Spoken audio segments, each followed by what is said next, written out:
What's up everybody, thanks for clicking on this video and welcome to the channel. Right now we're about to head to the store to shop for some charcuterie board ingredients, so let's head to the store and see what we can find.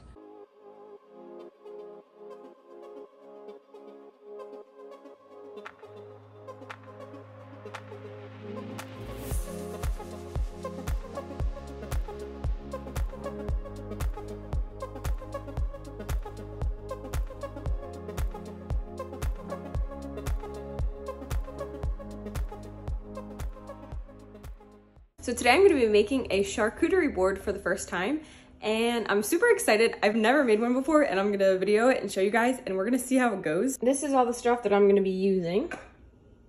So let's get into it. Everything that I'm going to be using in this video today is from Acme.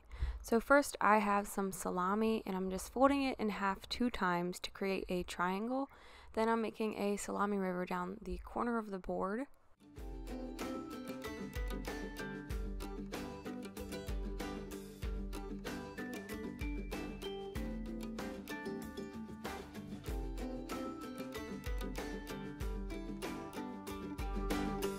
So moving right along to the next meat that I chose, I just chose some regular pepperoni. I'm starting at the other corner of the board and I'm just making a pepperoni river into the middle of the board. The first cheese that I chose to put on the board is called Cranberry Yorkshire Wensleydale cheese. It has a clean, mild, slightly sweet flavor and a creamy texture. This cheese has a natural acidity that pairs wonderfully with fruit, cranberries in particular. I chopped the cheese up into small little cubes and it looked perfectly placed directly next to the salami. The next cheese that I'm going in with is Monster cheese. I'm just slicing it up pretty thinly here and then I'm chopping it in half so that way I can create a beautiful layered effect next to the pepperoni. Considering that this is my first charcuterie board, it did take me a little bit of time to figure out the perfect placement for all of the meats and cheeses. Next, I'm going to be incorporating some different kinds of crackers onto the charcuterie board. Here I'm just going in with some Ritz crackers. They have such a soft and crumbly texture and a great flavor that they're good for all ages, especially kids. Next, I'm going in with some pita crackers. These crackers are one of my favorites and it's a really good way to give the board a nice crunch. They have a hint of sea salt added into them and they pair perfectly with any of the cheeses or meats on this board. It's time to sweeten things up by adding some fresh fruits to this board. Here I'm just going in with some blueberries. We love blueberries in my house, especially our kids. They will devour blueberries. Next, I'm going in with some blackberries to break up some of the colors, textures, and just add some more sweetness. And it looks really pretty next to the salami too. I decided to add another cheese to this board. This one is mozzarella. I'm just slicing this pretty thinly and I'm going to layer it up and just place it directly next to the blackberries. It just gives a really pretty, simple and layered effect and it's really easy for anybody to do. Next, I'm adding some green grapes to the board to give it a beautiful pop of color and to add some tartness and sweetness to the board. Here I'm going in with some dried apricots because they're just a beautiful touch to any charcuterie board. They give it some more color and also a little bit of tartness as well. Next I'm going in with my absolute favorite dark orange chocolate. I'm cutting it in pretty triangles, placing it in the corner of the board. This is just going to add some even more sweetness to your board. I'm starting to fill in some of the little holes and gaps that I see around this board, and blueberries were perfect for this. I'm also going in with some fig Newtons. They add a little bit more tart and sweet to the board, and who doesn't love cookies?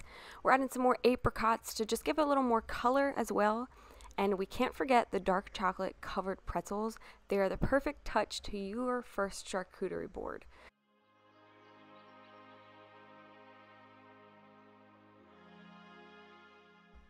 I added some raspberry preserves. This goes beautifully with any of the crackers, cheeses, or meats on this board. I just used a little ramekin to place in the middle of the board.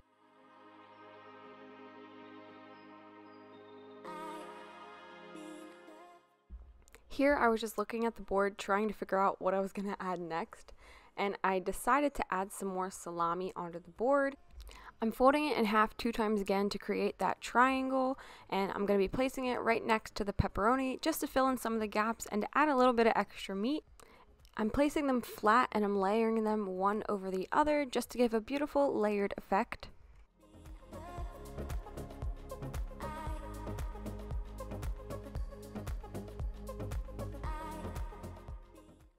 I'm going around the board with some blueberries, placing them anywhere that I see some holes, gaps, or just anywhere that looks like it needs a little more vibrancy.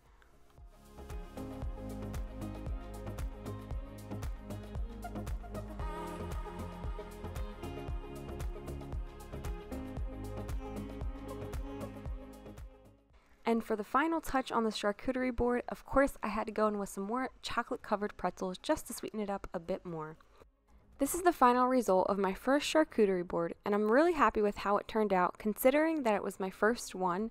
It definitely took some time to get used to folding the meats and placing the cheeses and stuff like that. So if this is your first charcuterie board too, don't be discouraged. If you created your first charcuterie board, I'd love to see a picture in the comments.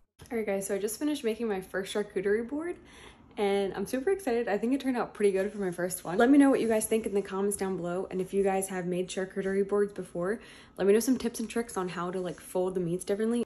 Thanks so much for watching this video. I really hope you guys enjoyed it. Be sure to like, comment, and subscribe to this channel. Leave a comment down below giving me some tips and tricks and some of your suggestions. Thanks for watching, and I'll see you guys in the next one. Bye!